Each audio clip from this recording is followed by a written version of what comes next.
చేతన్ రాజ్ గారు, ఇప్పుడు డయాబెటిస్ ఉన్న వాళ్ళలో మనం చాలా రకాల ప్రాబ్లమ్స్ చూస్తుంటాము. మెయిన్‌గా వచ్చే ప్రాబ్లమ్స్ ఏంటంటే, నరాల బలహీనత అని అంటుంటారు. సో, నిజంగా నరాల బలహీనత వస్తే ఒకవేళ డయాబెటిస్ ఉన్న వాళ్ళకి, సో, మీ దగ్గర అట్లాంటి ఎవరన్నా పేషెంట్స్ వచ్చారా? సో, వాటిని నరాల బలహీనతని మనం కంట్రోల్ చేసుకోవచ్చా? మీరేం రెమెడీస్ చెప్తారసలు? ఇలాంటి పేషెంట్స్ వచ్చిండ్రా అని అడిగినరు కదా. హ్మ్. ఒక పేషెంట్ వచ్చి ఏమన్నారు అంటే షూస్ వేసుకొని తిరుగుతున్నా సార్, హ్మ్. భద్రాచలం దగ్గర ఊరు ఆడికెళ్ళి వచ్చిండ్రు. ఏం పని చేస్తారంటే వ్యవసాయం చేస్తాను. షూస్ వేసుకొని వచ్చిండు ఆయన. రాగానే సార్ సారీ బయట ఇప్పేసి రావాలి, కానీ నేను డైరెక్ట్ వచ్చేసిన. హ్మ్. ఎందుకంటే నేను ఇంట్లో కూడా సాక్స్లు వేసుకొని ఉంటా. డైరెక్ట్ కాళ్ళు కింద పెడితే జిమ్ జిమ్ జిమ్ జిమ్ అంటాయి కాళ్ళు. ఓకే. మళ్ళా ఇది కూడా మా బాబు అమెరికాకి వెళ్ళి తెచ్చిండు షూస్. 2 ఏండ్లకు ఒకసారి వస్తాడు, ఓ 4 పేర్లు పట్టుకొని వస్తుండు. లాస్ట్ 7-8 ఏండ్ల నుంచి ఇదే నడుస్తుంది. హ్మ్. ఇష్టంతో వేసుకుంటలేను నేను, హ్మ్. వ్యవసాయం చేసేటోని. నాకు అట్లనే నడుమంటే కూడా నడుస్తా నేను. హ్మ్. కానీ ఇట్లా జిమ్ జిమ్ జిమ్ జిమ్ అంటున్నాయి కాళ్ళు, స్పర్శ ఉంటలేదు. చెప్పులు వేసుకొని నడిచినా అనుకోండి, థమ్ ఉంటుంది కదా కాళ్ళు, హ్మ్. కొన్ని చెప్పులకి ఇట్లా ఉంటుంది రంధ్రం, దాంట్లో థమ్ పెట్టుకోవడానికి. కొన్నిట్లా ఉండదు. అవునవును. లేనిది ఉంటే నేను 2 అడుగులు కూడా వేస్తానో లేదో నాకు తెలియదు, అది బయటికి వచ్చేస్తుంది, నాకు తెలియకుండా వస్తుంది. ఓకే. నేను చూసుకుంటూ నడుస్తే కూడా వస్తుంది. ఒకవేళ అది రింగ్ ఉంటే ఏదో 5-6 అడుగులు వేస్తా. ఫింగర్ సపోర్ట్ లేని స్లిప్పర్స్ లేదు. అయితే అంటే నడవలేకపోతున్నారు. స్పర్శనే ఉంటలేదు, ఓకే. స్పర్శ లేదు. హ్మ్. కానీ అరికాలు డైరెక్ట్ భూమి మీద పెడితే ఇట్లా తిమ్మిర్లు వస్తున్నాయి, హ్మ్. మండుతున్నాయి, కానీ స్పర్శం లేదు. హ్మ్. షుగర్ కంట్రోల్లా వస్తలేదు. ఎన్నో మందులు వాడినా, ఇప్పుడు వరకు 15-20 డాక్టర్ల దగ్గర పోయినా నేను. అందరు పోగానే నీకు తాగుడు అలవాటు ఉందా, నీకు సిగరెట్ల అలవాటు ఉందా, బీడీల అలవాట్లు ఉందా, చుట్టాల అలవాటు, నాకేం లేవు. సోమ్ కూడా తినను, ఏం అలవాట్లు లేవు నాకు. మరి ఎట్లా? ఎట్లా వచ్చింది అనేసి మీకు వస్తుంది కదా. అవును. Genetic pre disposition to disease అంటారు. అంటే ఓకే. వంశపారిపరంగా వస్తుంది. వంశపారిపరంగా వచ్చినా సరే, ఇప్పుడు వీళ్ళ మదర్కి షుగర్ ఉండే అంట, డాడీకి షుగర్ ఉండే అంట. హ్మ్. వాళ్ళకి ఎప్పుడు వచ్చింది అంటే వాళ్ళు 60-70 దాటినాక వచ్చింది. హ్మ్. మీకు ఇప్పుడే వచ్చింది కదా, మీకు వచ్చి కూడా 10 ఏండ్లు అవుతుంది కదా, మళ్ళీ మీకెందుకు వచ్చింది అనేసి అడిగారు. ఒక్కటే అన్నారు, 3 పిల్లలు, అందరూ బయట హ్మ్. వచ్చి అడా ఉండమంటారు.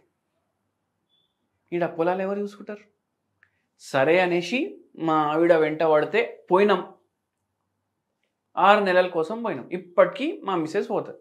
6 నెలలు అటు 6 నెలలు ఇటు. 10 o'clock 9 o'clock ఇట్లా మార్నింగ్ మేము అన్ని పూజలు గీజలు చేసుకొని రెడీ అయినప్పుడు వరకు ఇంట్లో ఎవ్వరు ఉండరు.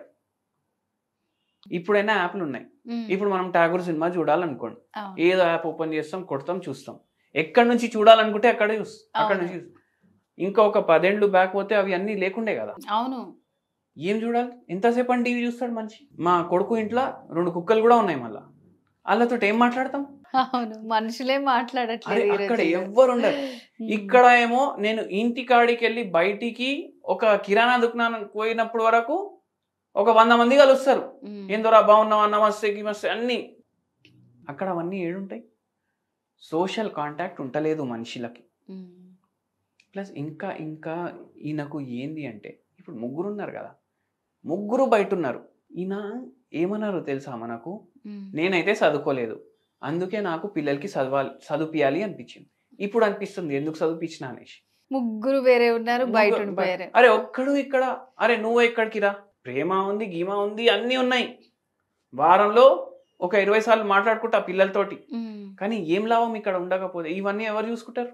ఇన్ని పొలాలు ఉన్నాయి, ఆస్తులు ఉన్నాయి, ఇవన్నీ ఎవరు చూసుకుంటారు? హ్మ్. అవునా కాదా? అవును. అది నాకు బాధ. ఆ బాధతోటి వచ్చింది ఆయనకు. మళ్ళా దాని మీద వంశపారిపరంగా కూడా రోగాలు వస్తాయి. హ్మ్.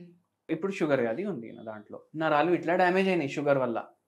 స్ట్రెస్ ఉంది, మళ్ళా పొలాలు ఉన్నాయి. పొలాలు ఉంటే ఇంకోటి ఏమవుతుంది తెలుసా? మందు కొడతారు కదా మొత్తం పొలాల్లో. అవునవును. ఆ మందులకి కూడా షుగర్ వస్తుంది. సో ఆయన ఎన్ని రోజులు వ్యవసాయం చేసుకొని వచ్చాడు, ఏం అలవాట్లు లేవు, అయినా సరే మీరు రికార్డ్ చూస్తే ఇలాంటివన్నీ మందుల వల్ల కూడా వస్తుంది. ఓకే, కొడతారు కదా, పెస్టిసైడ్ కొడతారు కదా, అవునవును. ఫర్టిలైజర్, పెస్టిసైడ్, అవిటితోటి క్యాన్సర్ వ్యాధి కూడా వస్తుంది. షుగర్ రాదా? వస్తుంది.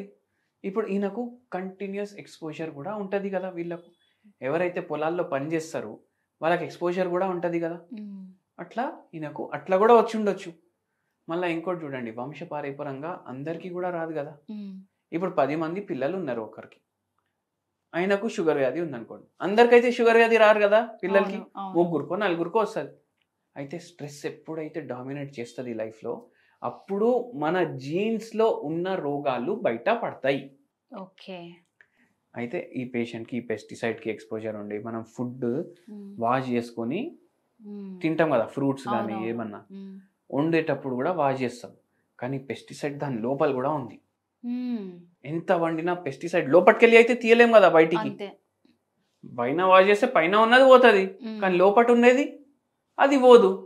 అందుకే ఇన్ని కేసులు కూడా పెరుగుతున్నాయి. ఈ పేషెంట్కి కూడా నరాలు అందుకే డ్యామేజ్ అయినాయి. ఈ ఆలోచనలు, ఈ predisposing factors, family history, పెస్టిసైడ్కి ఎక్స్పోజర్, ఇవన్నిటి వల్ల వచ్చి ఉండొచ్చు ఈయనకు షుగర్. ఈ పేషెంట్కి పూర్తిగా తగ్గించు. ఓకే. నేను ఒక మంచి హోమ్ రెమెడీ కూడా చెప్తాను. ఏం చేయండి, వైట్ టీ అనేసి టీ ఉంటుంది. ఈ పేషెంట్కి నేను అప్పుడే చెప్పిన, ఇప్పుడు ఇంతకుముందు వేరే గ్రీన్ కాఫీ గురించి మాట్లాడినాం కదా, అది ఇప్పుడు ట్రెండింగ్లో వచ్చింది.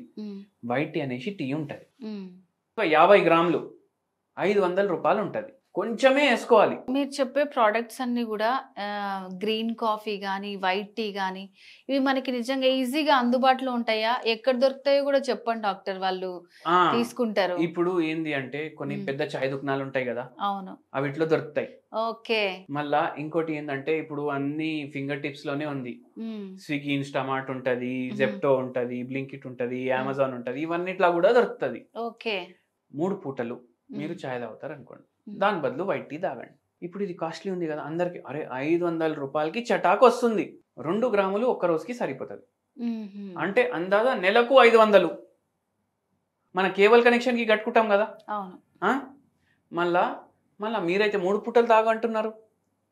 3 పూటలు తాగమంటే ఒక్క రోజుకే ఎంత అవుతుంది, 50 రూపాయలు అయిపోతాయి అని అనిపిస్తుంది కదా. కానీ ఏం చేయాలంటే 2 గ్రాములు వేసుకుంటారు కదా, బాయిల్ చేసి అది మీరు ఫిల్టర్ చేసుకుంటారు కదా, అదే టీ లీఫ్ మీరు మళ్ళీ ఇంకోసారి కూడా వాడచ్చు.